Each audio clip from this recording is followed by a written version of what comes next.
नमस्कार दोस्तों, आप सभी का हमारे इस YouTube चैनल में बहुत-बहुत स्वागत है। दोस्तों, आज मैं आप लोगों के सामने जननायक चंद्रशेखर विश्वविद्यालय बलिया का कम्युनिटी साइंस होम साइंस का वोकेशनल क्वेश्चन पेपर 2023 के कुछ बहुत ही महत्वपूर्ण प्रश्नों को लेकर आ चुका हूँ। जैसा कि आप लोगों को पता भी होगा कि जो भी वोकेशनल पेपर होता है, उसमें ऑब्जेक्टिव टाइप के क्वेश्चन पूछे जाते हैं और ये क्वेश्चन बार-बार रिपीट होते हैं। तो दोस्तों, चलिए समय को देखते हुए, समय को बचाते हुए प्रश्न को पढ़ते हैं और उम्मीद करता हूँ कि ये वीडियो आप लोगों को बहुत अच्छा लगेगा। अगर वीडियो अच्छा लगे तो आप मेरे इस YouTube चैनल को सब्सक्राइब ज़रूर कीजिएगा। चलिए वीडियो को शुरू करते हैं। दोस्तों, पहला क्वेश्चन है, मधुमेह में किस प्रकार का आहार देना चाहिए? मधुमेह में किस प्रकार का आहार देना चाहिए? ए न्यून शर्करा युक्त आहार, बी अधिक रेशे युक्त आहार, सी उच्च प्रोटीन युक्त आहार, डी न्यून प्रोटीन युक्त आहार। दोस्तों, इसका सही ऑप्शन है ए न्यून शर्करा युक्त आहार हमें देना चाहिए। चलिए नेक्स्ट क्वेश्चन पे चलते हैं। क्वेश्चन नंबर 2 है, निम्नलिखित में से किसकी आवश्यकता गर्भावस्था में बढ़ जाती है? ए प्रोटीन की, बी कैल्शियम की, सी खनिज लवण की, डी इनमें से सभी। तो दोस्तों, इसका सही ऑप्शन है डी इनमें से सभी, यानी गर्भावस्था में इन सभी चीज़ों की ज़रूरत पड़ती है। चलिए अगले प्रश्न पे चलते हैं। अगला प्रश्न क्वेश्चन नंबर 3, प्रोटीन का सर्वोत्तम स्रोत है ए मांस मछली एवं अंडा, बी सब्जियां, सी चावल, डी इनमें से सभी। तो दोस्तों, इसका सही ऑप्शन है ए प्रोटीन का सबसे अच्छा स्रोत मांस मछली और अंडा होता है। चलिए अगले प्रश्न पे चलते हैं। अगला प्रश्न है क्वेश्चन नंबर 4, निम्नलिखित में कौन सा परिरक्षक पदार्थों के रूप में इस्तेमाल किए जाते हैं? पदार्थों के रूप में इस्तेमाल किए जाते हैं ए चीनी, बी नमक, सी सिरका, डी उपरोक्त सभी। तो इसका सही ऑप्शन है डी उपरोक्त सभी जो होते हैं परिरक्षक के रूप में प्रयोग किए जाते हैं। क्वेश्चन नंबर 5 है, विटामिन बी की कमी से बच्चों में कौन सा रोग होता है? विटामिन बी की कमी से बच्चों में कौन सा रोग होता है? ए स्कर्वी, बी रतौंधी, सी एनीमिया, डी बेरी। तो दोस्तों, इसका सही ऑप्शन है डी बेरी विटामिन बी की कमी से होता है। चलिए अगले क्वेश्चन पे चलते हैं। अगला क्वेश्चन है, भोजन का मनोवैज्ञानिक कार्य क्या है? भोजन का मनोवैज्ञानिक कार्य क्या है? तो इसका पहला विकल्प है संतुष्टि प्रदान करना, बी ऊर्जावान बनाए रखना, सी स्वास्थ्य को सुधारना या स्वस्थ रखना, डी इनमें से कोई नहीं। दोस्तों, इसका सही ऑप्शन है ए संतुष्टि प्रदान करना। भोजन का मनोवैज्ञानिक कार्य यही होता है। ठीक है, अगले प्रश्न पे चलते हैं। अगला प्रश्न है क्वेश्चन नंबर 7, नॉन बैंकिंग प्रणाली के अंतर्गत आते हैं A unit trust of India, B Bharatiya Jeevan Bima Nigam, C general insurance of India, D इनमें से सभी। तो दोस्तों, इसका सही ऑप्शन है डी इनमें से सभी, इसके सही ऑप्शन। ठीक है, अगले प्रश्न पे चलते हैं। क्वेश्चन नंबर 8, प्रत्येक वर्ष किस दिन विश्व बचत दिवस मनाया जाता है? ए 30 अक्टूबर, बी 2 नवंबर, सी 10 नवंबर, डी 14 नवंबर। तो दोस्तों, इसका सही ऑप्शन है ए 30 अक्टूबर को विश्व बचत दिवस मनाया जाता है। चलिए अगले प्रश्न पे चलते हैं। दोस्तों, अगला क्वेश्चन है क्वेश्चन नंबर 9, बेरी किस विटामिन के अभाव में होता है? A vitamin A, B vitamin B, C vitamin D, D vitamin C. तो दोस्तों, इसका सही ऑप्शन है बी। चलिए अगले क्वेश्चन पे चलते हैं। अगला क्वेश्चन है, प्रोटीन का सर्वोत्तम स्रोत क्या है? प्रोटीन का सर्वोत्तम स्रोत क्या है? ए मांस, मछली एवं अंडे, बी सब्जियां, सी चावल, डी इनमें से सभी। तो दोस्तों इसका सही ऑप्शन है ए। प्रोटीन का सबसे सर्वोत्तम स्रोत मांस, मछली एवं अंडे होता है। चलिए अगला क्वेश्चन। फर्मेंटेशन की क्रिया में भाग लेते हैं ए फफूंदी, बी खमीर, सी जीवाणु, डी एंजाइम। तो दोस्तों इसका सही ऑप्शन है बी। खमीर जो है किण्वन की प्रक्रिया में भाग लेता है। अगले क्वेश्चन पे चलते हैं। अगला क्वेश्चन है निम्न में से कौन सा कुपोषण का कारण है?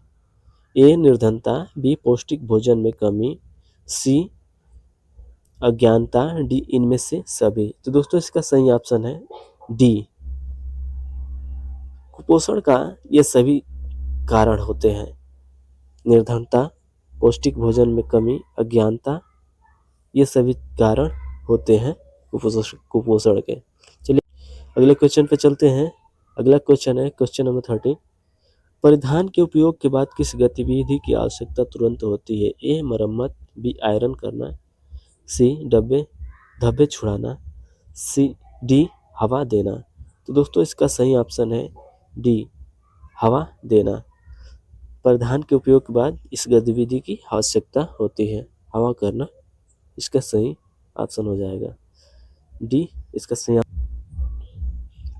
दोस्तों अगला प्रश्न है जल प्रदूषण के कारणों को मुख्य रूप से निम्नलिखित में से कौन जिम्मेदार होता है?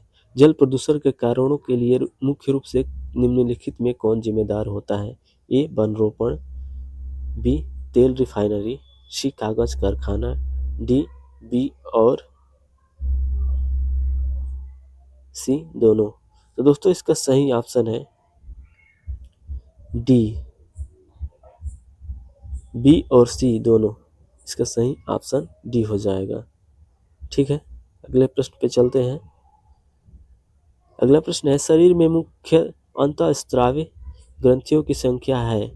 ए 6, बी 7, सी 8, डी 10। तो इसका सही ऑप्शन है सी। शरीर में मुख्यतः 8 अंतःस्रावी ग्रंथियां होती हैं। चलिए अगले प्रश्न पे चलते हैं। 2 वर्ष से 6 वर्ष तक की आयु को कहते हैं? ए शैशवा अवस्था, बी बाल्यावस्था, सी किशोरावस्था, डी प्रौढ़ा अवस्था। तो दोस्तों इसका सही ऑप्शन है बी बाल्यावस्था। बाल्यावस्था जो होती है 2 वर्ष से 6 वर्ष के आसपास होती है। चलिए अगले प्रश्न पे चलते हैं। अगला प्रश्न है आईसीडीसी का कार्य करती है? आईसीडीसी कार्य करती है ए पुरुषों के लिए, बी पशुओं के लिए, सी पक्षियों के लिए, डी बच्चों एवं महिलाओं के लिए। तो दोस्तों इसका सही ऑप्शन है डी। बच्चों एवं महिलाओं के लिए आईसीडीसी जो होती है संस्था वो कार्य करती है। चलिए अगले प्रश्न पे चलते हैं। आंतरिक सज्जा अभिव्यक्ति है? ए रुचि की, बी कौशल की, सी धन के सदुपयोग की, डी इनमें से सभी। दोस्तों इसका सही ऑप्शन है डी इनमें से सभी जो है।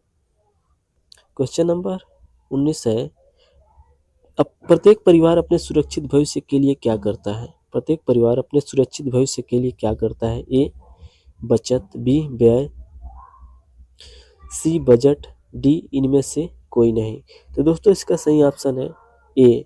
प्रत्येक परिवार अपने सुरक्षित भविष्य के लिए बचत करता है।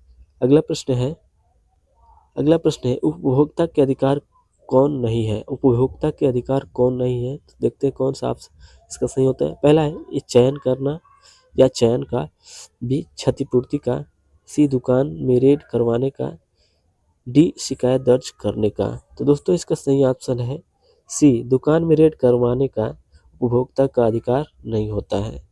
चलिए अगले प्रश्न पे चलते हैं। ईपीओ मार्क उपलब्ध कर रहते हैं? एफपीओ मार्क उपलब्ध रहते हैं? ए केचप, बी चाय पत्ती, सी शहद, डी नमक। तो किस पर एफपीओ मार्क उपलब्ध होता है? तो इसका सही ऑप्शन है ए कैचअप पर FAO मार्क उपलब्ध रहता है। चलिए अगले प्रश्न पे चलते हैं। मौद्रिक आय के अंतर्गत आता है ए रुचि, बी नौकर की सुविधा, सी श्रम, डी मकान का किराया। तो दोस्तों इसका सही ऑप्शन हो जाएगा डी मकान का किराया जो है इसका सही ऑप्शन है। मौद्रिक मौद्रिक आय के अंतर्गत आ जाता है। चलिए अगले प्रश्न पे चलते हैं। सिलाए वस्त्रों की श्रेणियाँ होती है ए 1, बी 2, सी 3, डी 4। तो दोस्तों इसका सही ऑप्शन है सी सिलाए वस्त्रों की श्रेणियाँ 3 होती है। चलिए अगले प्रश्न पे चलते हैं। अगला प्रश्न है निम्न में से कौन से गृह विज्ञान की शाखा नहीं है। निम्न में से कौन सी गृह विज्ञान की शाखा नहीं है। ए प्रसार शिक्षा, बी डायटेटिक्स, सी वस्त्र विज्ञान, डी मानव विज्ञान। तो दोस्तों इसका सही ऑप्शन है बी डायटेटिक्स जो है गृह विज्ञान की शाखा नहीं है। चलिए दोस्तों अगले प्रश्न पे चलते हैं। अगला प्रश्न है दोस्तों क्वेश्चन नंबर 25 है। डिप्थीरिया रोग के जीवाणु शरीर में पहुंचकर किस अंग में पनपते हैं। ए आंख में, बी नाक में, सी पेट में, डी गला में। तो दोस्तों इसका सही ऑप्शन है डी गले में पहुंचकर डिप्थीरिया रोग के जीवाणु जो होते हैं वो पनपते हैं। चलिए अगले प्रश्न पे चलते हैं। अगला प्रश्न है गर्भावस्था में रक्त में किस तत्व की कमी हो जाती है। ए थायमीन, बी कैल्शियम, सी मियोसिन, डी कैलोरी। तो दोस्तों इसका सही ऑप्शन है बी कैल्शियम की कमी हो जाती है। गर्भावस्था में स्त्रियों में कैल्शियम की कमी हो जाती है। अगला क्वेश्चन है धात्री अवस्था में कितनी अतिरिक्त कैलोरी की आवश्यकता होती है। ए 200 कैलोरी, बी 800 कैलोरी, सी 700 कैलोरी, डी 900 कैलोरी। तो दोस्तों इसका सही ऑप्शन है सी 700 कैलोरी। 700 कैलोरी जो होती है किसी भी धात्री अवस्था में स्त्रियों की आवश्यकता होती है। चलिए अगले प्रश्न पे चलते हैं। अगला प्रश्न भोजन को छूने से पूर्व एवं पश्चात हाथ धोने चाहिए। ए मिट्टी से, बी राख से, सी साबुन से, डी मात्र पानी से। तो दोस्तों इसका सही ऑप्शन है सी साबुन से हाथ धोने चाहिए। भोजन को छूने के पश्चात या भोजन करने के पश्चात साबुन से हाथ धो लेना चाहिए। चलिए अगले प्रश्न पे चलते हैं।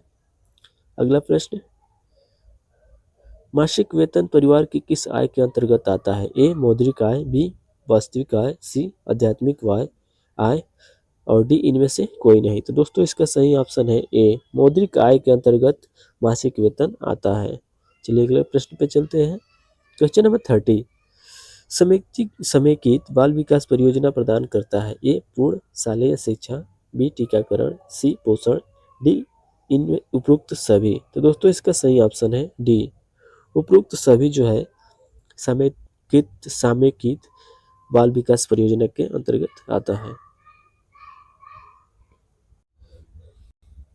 चलिए दोस्तों अगले प्रश्न को देखते हैं। अगला प्रश्न है बालक का प्रथम सामाजिक समूह कौन होता है। ए समाज, बी पड़ोसी, सी परिवार, डी इनमें से कोई नहीं। तो दोस्तों इसका सही ऑप्शन है सी परिवार जो होता है किसी भी बालक किसी भी छोटे बच्चे के लिए एक समेकित सामाजिक समूह होता है, प्रथम सामाजिक समूह होता है। अगला प्रश्न है क्वेश्चन नंबर 32 विकासात्मक मनोविज्ञान लाभदायक है। ए बच्चों के लिए, बी शिक्षकों के लिए, सी अभिभावकों के लिए, डी उपरोक्त सभी। तो दोस्तों इसका सही ऑप्शन है डी विकासात्मक मनोविज्ञान लाभदायक होता है उपरोक्त सभी यानी बच्चों के लिए, शिक्षकों के लिए, अभिभावकों के लिए, सभी के लिए लाभदायक होता है। अगले प्रश्न पे चलते हैं। अगला प्रश्न है क्वेश्चन नंबर 33 बच्चों को पोलियो और डीपीटी के बूस्टर डोज किस आयु में दिया जाता है। ए 2 से 4 माह, बी 16 से 24 माह, सी 0 से 3 माह, डी 6 से 9 माह। दोस्तों इसका सही ऑप्शन है डी 6 से 9 माह के अंतर्गत बच्चों को डीपीटी और पोलियो के बूस्टर डोज दिए जाते हैं। अगला प्रश्न है क्वेश्चन नंबर 34 अंधे बच्चों को पढ़ाने के लिए किस विधि का उपयोग करना चाहिए। ए ब्रेल लिपि, बी खेल विधि, सी इतिहास विधि, डी साइकोड्रामा विधि। तो दोस्तों इसका सही ऑप्शन है ए, ब्रेल लिपि के द्वारा किसी भी अंधे बच्चों को पढ़ाया जाता है। चलिए अगले प्रश्न पे चलते हैं।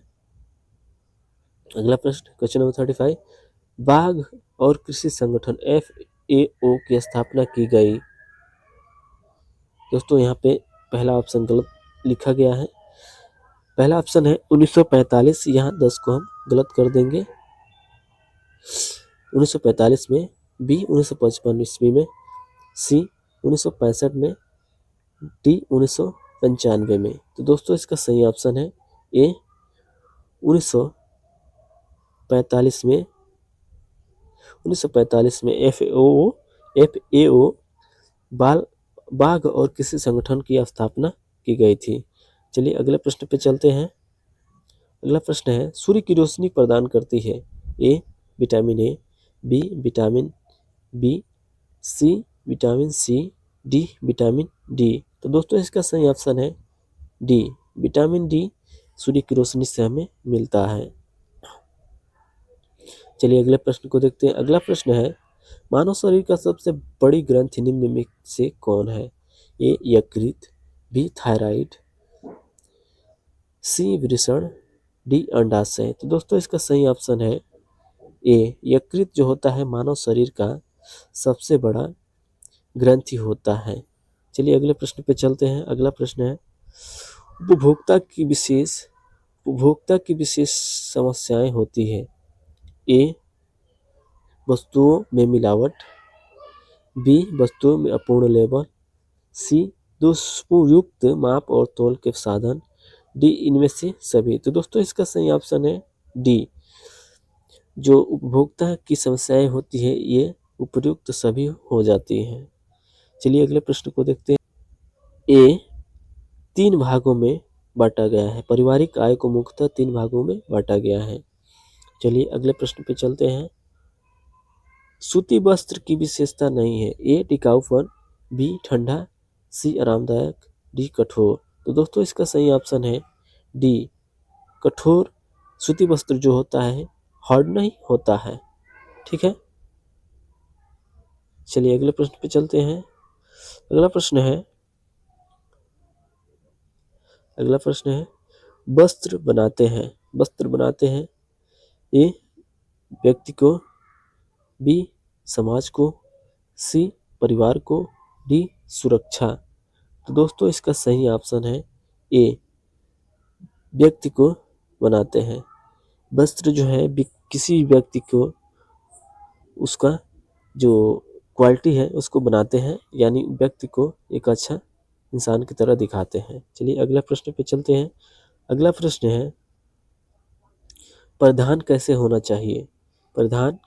चाहिए? ए आरामदायक, बी स्वच्छ, सी आधुनिक, डी इनमें से सभी। तो दोस्तों इसका सही ऑप्शन है डी, परिधान जो होना चाहिए आरामदायक, स्वच्छ, आधुनिक होने चाहिए। डी इसका सही ऑप्शन हो जाता है। चलिए अगले प्रश्न पे चलते हैं। सूती वस्त्र पर किसका प्रभाव नहीं पड़ता है? ए रगड़ का, बी गोंद का, सी अरारोट, तथा डी इनमें से सभी। तो दोस्तों इसका सही ऑप्शन है ए, सूती वस्त्र पर रगड़ का कोई असर नहीं होता है। सूती वस्त्र पर रगड़ का कोई असर नहीं होता है। चलिए अगले प्रश्न को देखते हैं। गर्भावस्था में रक्त में किस तत्व की कमी हो जाती है? दोस्तों जैसा कि आप लोगों को पता है, ये प्रश्न पहले भी देखा जा चुका है ऊपर के क्वेश्चनों में। ए ऑप्शन है थायमीन, बी कैल्शियम, सी नियासिन, डी कैलोरी। तो दोस्तों इसका सही ऑप्शन है बी, कैल्शियम की कमी हो जाती है। गर्भावस्था में स्त्री की रक्त में कैल्शियम की कमी हो जाती है। चलिए अगले प्रश्न को देखते हैं। थायराइड से निकलने वाला हार्मोन कहलाता है। पाराथाइरोक्सिन, बी थायरॉक्सिन, सी इंसुलिन, डी इनमें से कोई नहीं। तो दोस्तों इसका सही ऑप्शन है बी, इसका सही ऑप्शन है बी, थायरॉक्सिन जो होता है थायराइड ग्रंथि से निकलने वाला हार्मोन होता है। चलिए अगले प्रश्न पे चलते हैं। अगला प्रश्न है, रेफ्रिजरेटर में होता है ए प्रशीतक, बी खमीरीकरण, सी निर्जलीकरण, डी इनमें से कोई नहीं। तो दोस्तों इसका सही ऑप्शन है ए, प्रशीतन का कार्य रेफ्रिजरेटर के द्वारा होता है। ये ऑप्शन इसका सही हो जाता है। चलिए अगले प्रश्न पे चलते हैं। ऊर्जा प्राप्ति का मुख्य स्रोत है ए प्रोटीन, बी कार्बोहाइड्रेट, सी खनिज लवण, डी विटामिन। तो दोस्तों इसका सही ऑप्शन है बी, कार्बोहाइड्रेट जो होता है ऊर्जा प्राप्ति का प्रमुख स्रोत हो जाता है। अगले प्रश्न पे चलते हैं। अगला प्रश्न है, सुरक्षात्मक पौष्टिक तत्व है ए भोजन, बी कार्बोहाइड्रेट, सी वसा, डी विटामिन एवं खनिज लवण। तो दोस्तों इसका सही ऑप्शन है डी, विटामिन एवं खनिज लवण जो होते हैं सुरक्षात्मक पौष्टिक तत्व होते हैं। चलिए अगले प्रश्न को देखते हैं। अगला प्रश्न है, वयस्कों में प्रोटीन की आवश्यकता शरीर भार के प्रति किग्रा पर कितना होता है, यानी किसी व्यक्ति के लिए प्रोटीन की आवश्यकता कितनी होती है, वो यही बात यहाँ पे पूछा गया है। तो इसका पहला ऑप्शन है ए 1 ग्राम, बी 2 ग्राम, सी 4 ग्राम, डी 6 ग्राम। तो दोस्तों इसका सही ऑप्शन है ए, 1 ग्राम जो होता है प्रत्येक वयस्क व्यक्ति को उसकी आवश्यकता भार के प्रति किग्रा के अनुसार, यानी व्यक्ति 60 किग्रा है तो 60 ग्राम प्रतिदिन की आवश्यकता होती है प्रोटीन की। ठीक है, अगले प्रश्न होता है। अगला प्रश्न, किस विटामिन की कमी से बच्चों में अंगों की अस्थियां मुड़ जाती हैं? तो दोस्तों इसका पहला ऑप्शन है विटामिन ए, दूसरा ऑप्शन है विटामिन बी, तीसरा है ऑप्शन विटामिन सी और चौथा ऑप्शन है विटामिन डी। तो दोस्तों इसका सही ऑप्शन है विटामिन डी, कुछ ऑप्शन नंबर डी इसका सही ऑप्शन हो जाता है। विटामिन डी की कमी से बच्चों में मेरास्मस नाम का रोग हो जाता है, जिसे हम सूखा रोग कहते हैं। अगला प्रश्न पे चलते हैं। दोस्तों अगला प्रश्न है, निम्न में से किस बर्तन में खाद्य पदार्थों को अधिक समय तक रखने पर विषाक्तता उत्पन्न हो जाती है? ऑप्शन ए है स्टील का, ऑप्शन बी है तांबा का, ऑप्शन सी है शीशा का, ऑप्शन डी है लोहा का। तो दोस्तों इसका सही ऑप्शन हो जाता है ए। ये जो है स्टील के बर्तन में अत्यधिक समय तक भोजन को रखने से उसमें विषाक्तता यानी पॉइजनिंग हो जाती है। ठीक है, चलिए अगले प्रश्न पे चलते हैं। अगला प्रश्न है, ORS पेय बनाने के लिए इसे किसके साथ मिलाना चाहिए? ORS घोल को बनाने के लिए इसको किसके साथ मिलाना चाहिए? ए दूध, बी सूप, सी जूस, डी पानी। तो दोस्तों इसका सही ऑप्शन है डी, पानी के साथ मिलाकर ही हमें ORS का घोल बनाते हैं। तो दोस्तों अगले प्रश्न पे चलते हैं। अगला प्रश्न है, निम्न में से कौन सा जल तथा खाद्य पदार्थों द्वारा संवाहित रोग है? ए तपेदिक, बी खसरा, सी हैजा, डी डिप्थीरिया। दोस्तों इसका सही ऑप्शन है सी, हैजा जो होता है जल एवं खाद्य पदार्थों द्वारा संवहित होता है, यानी फैलता है। ठीक है, अगला प्रश्न है, कुकुर खांसी के बचाव के लिए कौन सा टीका लगाया जाता है? A BCG, B DPT, option C polio, option D tetanus. तो दोस्तों इसका सही ऑप्शन है बी, DPT नामक जो टीका होता है कुकुर खांसी के बचाव के लिए लगवाया जाता है। अगला प्रश्न को देखते हैं। अगला प्रश्न है, अंडग्रंथि कहा जाता है, अंडग्रंथि कहा जाता है ए वृषण को, बी शिश्न को, सी शुक्राशय को, डी अधिवृषण को। तो दोस्तों इसका सही ऑप्शन है डी, अधिवृषण को अंडग्रंथि कहा जाता है। अगला प्रश्न है,